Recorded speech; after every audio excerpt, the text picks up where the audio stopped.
Okay, this week we're doing Wordly Wise Lesson 6. This was supposed to be Armin doing the video, but we forgot to sit down and actually have him learn how to do this. So he will do Lesson 7, and we'll talk this week about it. Remember, note cards will be due on Friday, and there will be a quiz on Friday. The first word is anathema, which is a noun, someone or something that is intensely disliked, cursed, or shunned. So think of this as like when you look at someone who um, is different than society and they kind of shun them and keep them away. Lepers fit into this and how they made leper colonies. So they are very much that idea of that anathema. People who people really dislike or really don't get along with have that same idea. A lot of people feel this way about the election right now with the idea of Trump or Clinton. So that definitely that anathema aspect to it as well. Next one is assuage. As a verb form, it has two definitions: to satisfy or to lessen or reduce the intensity of. Satisfy is this idea like you're hungry, so you assuaged your hunger by eating.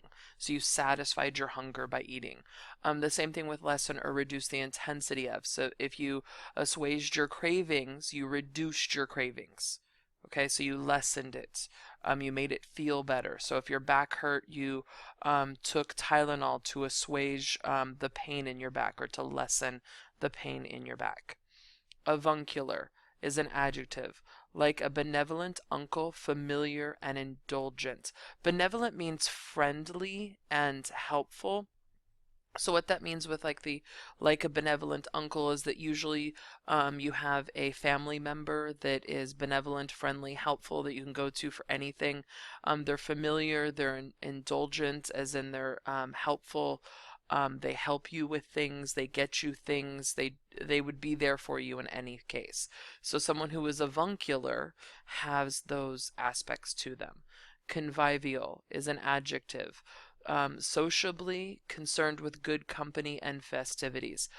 So someone who is convivial is very social, very much goes to parties, hangs out with others, likes to FaceTime a lot, tweets a lot, is on social media a lot, but they're very much into the idea of that good company, that good festivities, the latest party aspects to it. Eclectic is an adjective combining elements from a variety of sources. I like to think of this as clothing. So people who have eclectic clothing styles might wear one color pants and a, a patterned shirt, maybe a weird hat and some funky jewelry and a weird backpack. But the idea is that it's eclectic, so it's all combined from that variety of sources and putting it together. Mosaics are the same way, that when they put the glass together in mosaics, it's from eclectic sources, different types and colors and shapes of broken glass. Epigram is a short, witty poem or saying. It is in the noun form. An epigram is often at like a beginning of a piece of literature. You'll see like a little tiny poem or a saying. An apple a day keeps the doctor away is an epigram. Okay, it's like that intro, that witty saying. It's short, it means something, it usually teaches something. Expound is a verb, to explain in detail or to set forth. So if you're expounding on something, you're going into detail. So like when I do the Wordly Wise videos, I'm expounding on Wordly Wise. I'm expounding on the definitions. I'm giving you details. I'm giving you examples. The second part of the definition to set forth is that your idea if you're starting something. So if you're expounding on something, usually you're exclaiming something and you're starting a process in some aspect. Intrinsic is an adjective relating to the essential nature of something real or actual.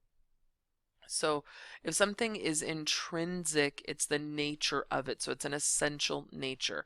So the idea of like a characteristic of someone, something they do, it's intrinsic to them. It's the essential nature of something. So if you, like a kid, what's intrinsic in a child? It's their idea to be curious, their idea to be motivated, to be energetic. It's that idea that's what's within them, what's the natural part of them. Inveterate is an adjective. Habitual or deeply rooted or persistent. So something that is inveterate is deeply rooted in someone. So it's something that is very persistent within it. So someone feels the need to do something.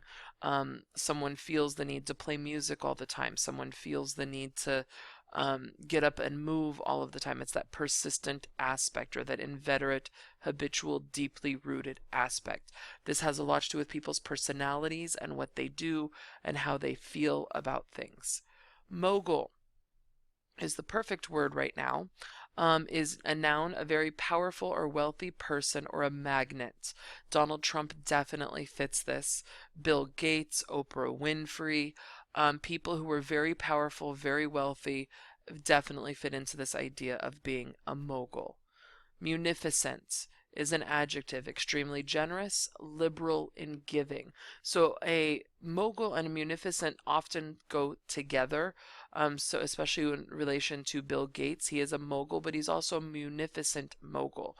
So he's very liberal in his giving. He's extremely generous. He donates to charities all of the time, provides scholarships for students. Um, that's that aspect of it.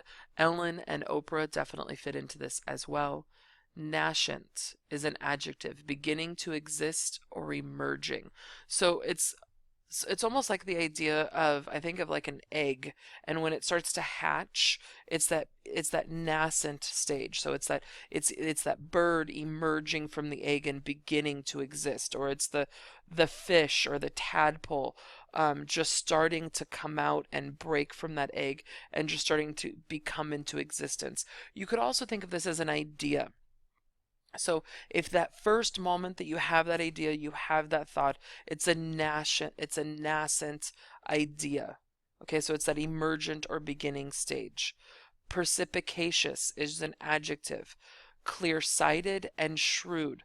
Shrewd sometimes has a negative connotation to it, but it's the way someone goes about doing it. They have that clear-sightedness aspect, and they're usually, I don't want to say walk over people, but they usually have that ambition to make sure it gets done, and they can be a little obnoxious at it to make sure that they have that clear sight to their goal. Okay, Philistine is a noun and both an adjective. The noun form is one who is indifferent to or disdainful of intellectual values. And the adjective is smugly ignorant of artistic or intellectual qualities. So if we look at the noun version, indifferent or disdainful of intellectual values. So people who don't really care about higher learning or intellectual things or art or that type of stuff, but they're that intellectual value. So they're indifferent to going to college, they're indifferent to learning more about different aspects of society and becoming more educated. Whereas the adjective form is the idea of they're ignorant of those qualities. Okay, so they're ignorant of art, they're ignorant of movies, they're ignorant of music. That's a Philistine, someone who doesn't partake in the more intellectual aspects of society.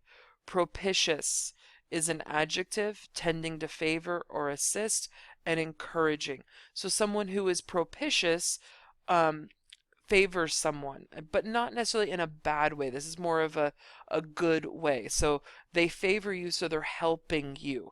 They're encouraging you. Your parents do this. They show up to games. They cheer, they scream, they yell. If you're involved in something, they support you, they encourage you. Next year when you're applying to colleges and getting ready to do that, they will be encouraging and they will be propitious at the same time. Okay, these are your 15 words for the week. We will be dealing with and working with them all week, so make sure that you bring your Wordly Wise books to class with you for the week, and you will have a test on Friday. Have a good day, and I will see you tomorrow.